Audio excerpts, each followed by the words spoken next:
етеккір неше жаста келеді, оның ұзақтығы, көлемі қандай болу керек, қандай жағдайда гинеколог дәрігерге қараламыз, және етеккір туралы әрбір қыз келіншек білу керек ақпаратты мен бүгін осы видеода айтатын боламын. Сол себепті видеоны соңына дейін қараңыздар. Сәлем сұлу ханымдарым, сіздермен бірге акушер-гинеколог дәрігер Гүлімхан Мырзабекқызы.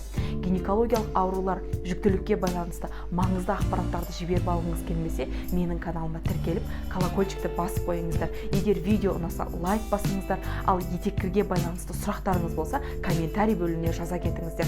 Егер де сіз гинеколог дәрігердің қаралуына бара жатқан болсаңыз, осы ақпараттарды міндетті түрде дайындай барыңыз. Ал ең дұрысы, менструалды календарды өзіңізбен бірге ала бару.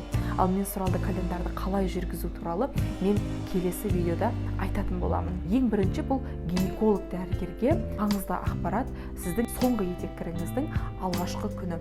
Егер сіз жүкті болатын болсаңыз, бұл көрсеткіш жүктіліктің нақты мерзімін дұрыс есептеу үшін және босану уақытын есептеу үшін өте маңызды ақпарат болып табылады. Қалыпты етеккір циклінің ең алғашқы көрсеткіші ол қыз балаға етеккір 9-15 жас аралығында келуі керек.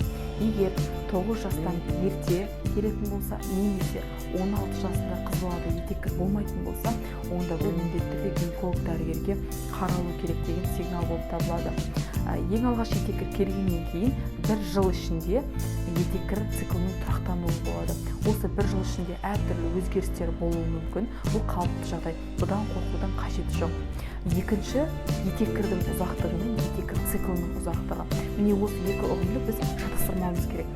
Етеккірдің ұзақтығы деген сөз, яғни ол қанды бөліністердің келген күнінің ұзақтығы.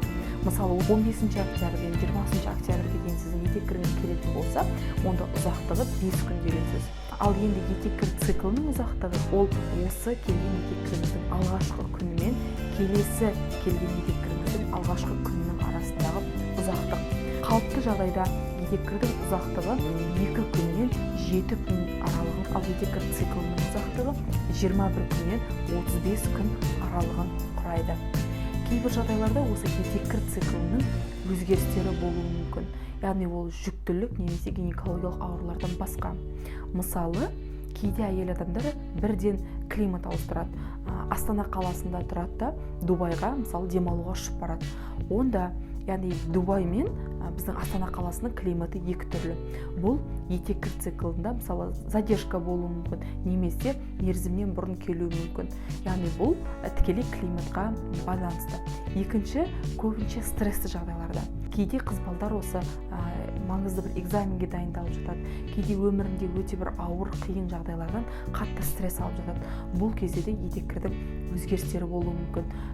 Үшінші, көп жағдайда осы көктем мезгілінде қыз балалардың етеккірінде бұзылыстар болып жатады. Бұның негізгі себебі витаминнің жетіспеушілігі, яғни авитаминоз.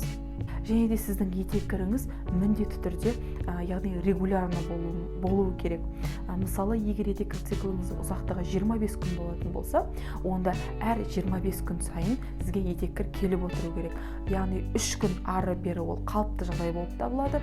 Егер де одан көп болатын болса, онда оның себебін анықтау керек.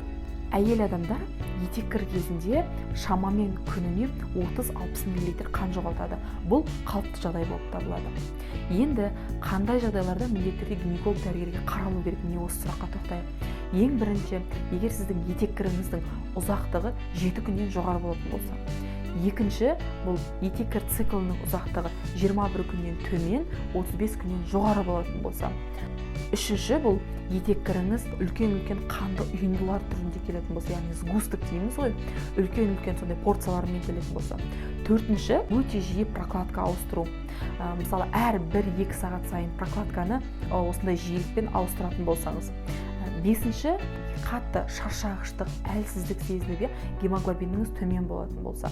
Және де ең соңғы 6-шы, бұл өте аз, яғни етеккірдің 1 күн ғана өте аз мөлшерде келуі.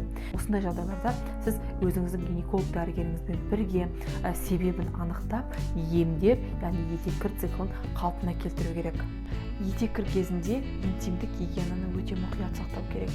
Кемінде күніне 2-3 рет жуыну, егер мүмкіндік болатын болса, әр прокладка ауыстырған сайын жуынып отыру қажет.